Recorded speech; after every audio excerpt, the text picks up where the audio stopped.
Hey guys. I had no idea my hair looked this bad, that it went like this and did like that and like that. So if you all can join me in ignoring this, we can move on with the video. Thanks.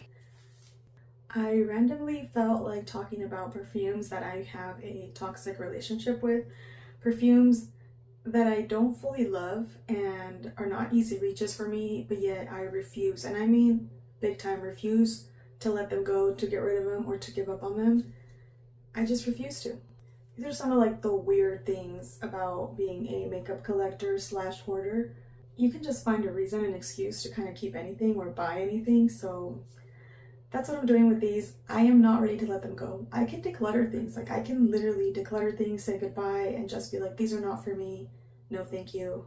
You are the weakest link. I can say goodbye to things. I can let them go and know when they're not for me. But with these, I can't. I'm not there yet. I can't do it. I'll explain the reasons for each one because it's all different reasons. So anyways, let's get started. The first one I have is Dolce & Gabbana Parfum, just the Parfum. This is a lovely, soft orange blossom, a little bit raspberry marshmallowy, but mainly I get a soft, bright orange blossom, and it's creamy, it's beautiful. And the only thing that's wrong with this is that I never reach for it. I never just want to smell super soft and florally like this.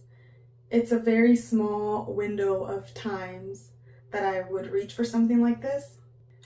And when it is, I end up reaching for something else, but I really like it. And every time I smell it, I'm like, wow, this is wonderful. Why don't I wear this all the time? And this is really nice. I could never declutter it because I want to wear this. This is one of those perfumes that my fantasy self, like my soft life, my chill, it's like one of those perfumes that in my imagination, I wear all the time on a regular basis. And this is my everyday perfume, except it's not because I never reach for it. I just want to be the kind of woman that wears a soft, feminine, floral perfume. That's who I want to be. But I'm not that much. I'm somehow randomly smelling like cotton candy instead. And it feels like this is the image that I want to portray to the world, is smelling like something like this. And instead, I go around smelling like a bag of marshmallows. So that's some other issues I gotta deal with. But for that reason, can't let this one go because I love that and I want to smell like this. So I'm gonna try layering this with more raspberry perfumes or marshmallowy things just to bring out the gourmands out of it, or to make it be more gourmand, or to balance out another gourmand, because I do love floral gourmands. So that's what I'm going to try to do with this, so that way I can enjoy it more, because I'm definitely not letting this one go because I love it. Next one I have is La Danza de Libellule, and this is such a nice fluffy apple perfume with a little bit of a clean, fresh vibe too, just because it's like a fruity, sparkling apple too.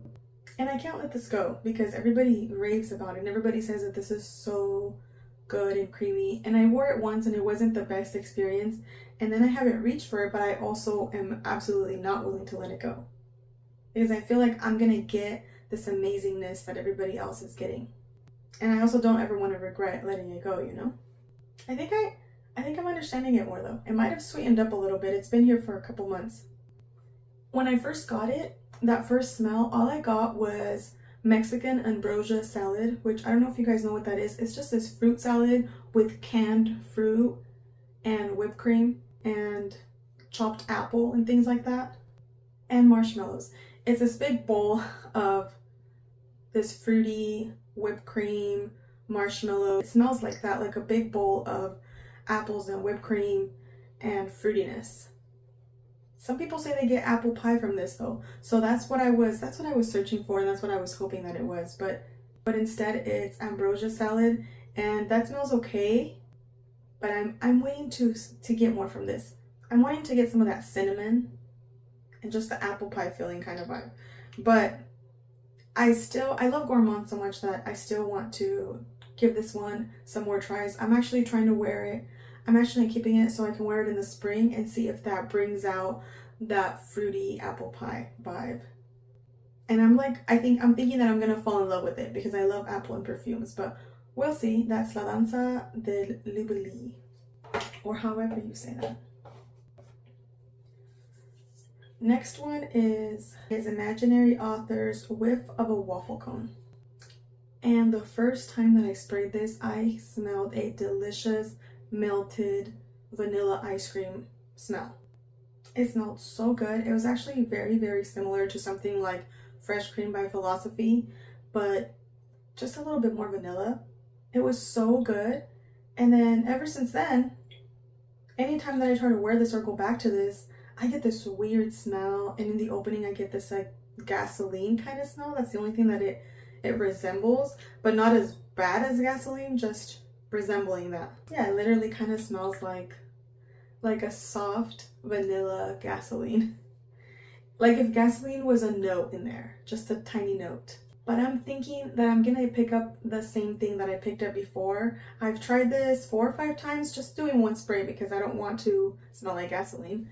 And so far it hasn't given me what I've been looking for, but I'm still holding on to the hope that I will somehow find that same kind of yummy melted ice cream flavor, melted ice cream scent again, that it's gonna come back. So I refuse to let this one go. I just know that, look at the notes. The notes say vanilla, heavy cream, salted caramel, amorous, orgeat, Saigon cinnamon, and ice cream shop. Like, it sounds delicious. So I'm waiting to smell that. I'm hoping that my nose will evolve, or the fragrance will evolve to smell those notes. Next is Sarah Jessica Parker Stash. And this is a beautiful, beautiful woody fragrance with a creaminess to it. And it's very much like, I get cedar. It's probably, I don't know if that's in here. I don't know what kind of woods are in here, but I get big time cedar, and it smells like the cedar from the wood section at Home Depot. That's just what I get. It smells literally like the wood section at Home Depot, and I do enjoy that smell. I think I like it. I don't think that I ever want to smell like this, but I also feel like my taste might evolve to someday like woody perfumes. And if I liked woody perfumes, this is the one I would like.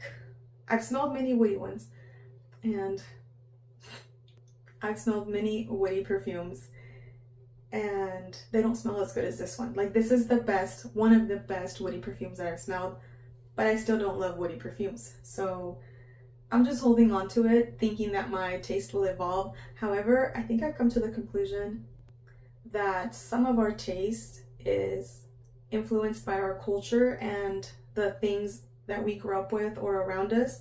At least some of the things that we like and we find nostalgic or that we're drawn to definitely have a lot to do with our upbringing and our culture.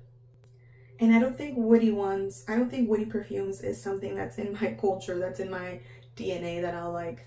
I'm never gonna like those weird woody vanillas. I can't see myself liking those. No. And I don't think that I'm gonna evolve to like woody perfumes because of that. Can you tell I really overthink things? I overthink perfumes, yes. But I'm like a perfume psycho. No, I'm a perfume nerd. Like, I'm literally a nerd about perfume. Another one is Jazz Club by Replica. This is so nice. It's such a beautiful unisex fragrance. And it does smell like slightly like cigars, and like if you were in a jazz club, even though I've never been to one, I would imagine this is kind of the vibe that you get. And I like it every time I smell it, but I never reach for it. I'm always gonna reach for something else. It feels like over this, but I never want to let it go. Like, I love this. I love smelling this, and I love spraying it every so often. I just don't necessarily want to smell like this on a regular basis, or most of the time. I don't want to declutter it. Anytime that I've gone to smell it to even possibly declutter it, it's like, no, it smells beautiful. I'm not going to declutter it. So Jazz Club is not going anywhere. Next is Elie Saab Le Parfum La Couture.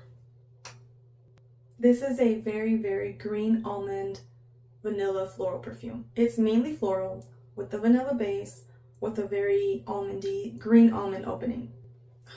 There's something so beautiful and nostalgic about this. And look at the color. The color has gotten so rich. The original bottle picture is just like a light green. I'll show you guys. I'll post a picture of what it originally looks like. But this has been sitting for a while, that it's just gotten a really nice amber color. and I think it's so lovely. It doesn't feel like an everyday or me kind of perfume. This is a perfume that I might reach for 2 to 3 times a year, but I still love it, and I think it's lovely, and I would never want to let it go. I've tried to smell it and be like, okay, no, I need to let it go. I don't need to keep a perfume that I never reach for, that I might wear once or twice a year. But no, I can't. It's too beautiful. It's such a beautiful feminine perfume in a very understated, flowy dressed, casual kind of way. It's nothing like the other perfumes that I have, and that's what I think I like about it, that it's just different and unique in my collection. And I love it, so I love it. That's not going anywhere. Next I have Hugo Boss, the scent Private Accord. This is a orangey chocolate gourmand, fruity gourmand. And I think this is kind of an acquired taste that I have not acquired, but I feel like I'm getting there. I feel like every time I smell it, I like it a little bit more.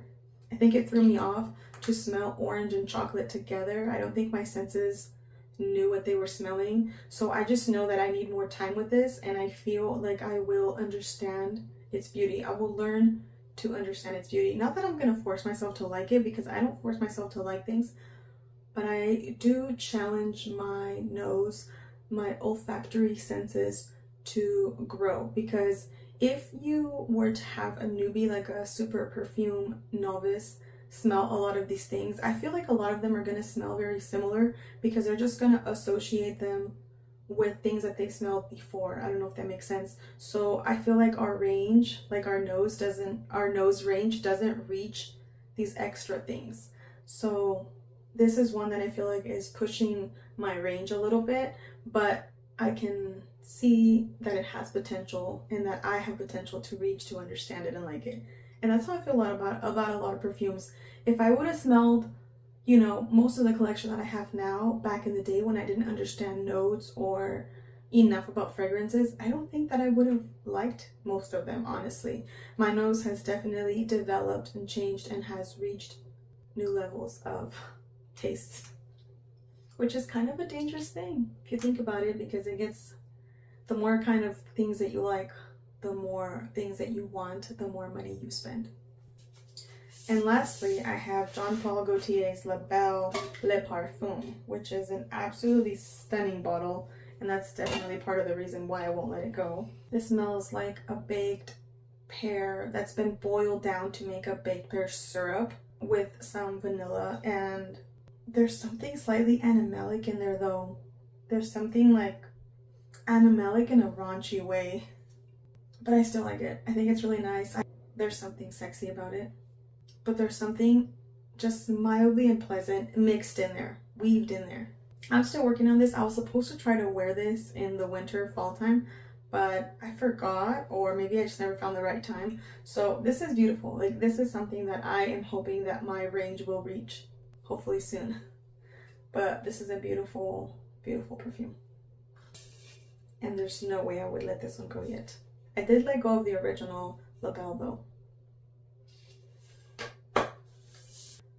Okay, so those are all the perfumes that I find myself in a toxic relationship with, because although I don't wear them on a regular basis, I refuse to let them go. Do you have any that you feel like that about? Do you have any that you just can't get yourself to let them go, even though there's something that's not for you? Or you're waiting for something, you're letting them sit around? So let me know if you have something like that, and we can talk about it in the comments. So that's all for today. I'll talk to you guys later. Take care. Bye.